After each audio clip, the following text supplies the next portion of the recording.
জীবননগরে BNP নেতাদের বিরুদ্ধে অপপ্রচার ও গুজবের প্রতিবাদে সংবাদ সম্মেলন।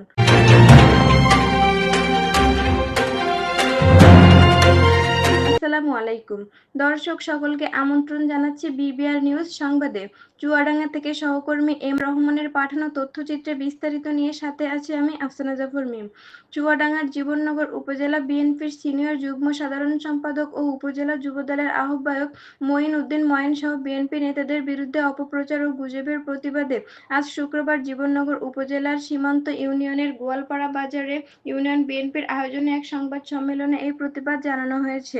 সংবাদ সম্মেলনে লিখিত বক্তব্যে সাইফুর রহমান বলেন, বিএনপির ভালো অবস্থান ও দলের সুনাম নষ্ট করার জন্য দলীয় নেতাকর্মীদের নিয়ে ফেসবুক সহ সামাজিক যোগাযোগ মাধ্যমে মিথ্যা অপপ্রচার ও গুজব ছড়ানো হচ্ছে।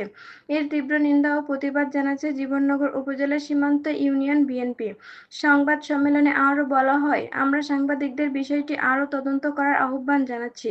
সংবাদ সম্মেলনে অপহরণের শিকার স্বপন আলী সহ ভুক্তভোগী 4 জন বলেন, তাদের অপহরণের সঙ্গে আব্দুল আজিজ, শাহিন, সাইফুল, রুহুল ও লালন এছাড়া ভারতীয় স্বর্ণ ব্যবসায়ী ও যশোরের লোকজন জড়িত।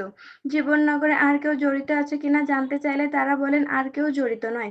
সংবাদ সম্মেলনে উপস্থিত ছিলেন জীবননগর উপজেলা বিএনপির সাধারণ সম্পাদক শাহজাহান আলী, জীবননগর উপজেলা বিএনপির সিনিয়র যুগ্ম সাধারণ সম্পাদক ও উপজেলা যুবদলের আহ্বায়ক মঈন উদ্দিন মঈন সহ নেতাকর্মীরা।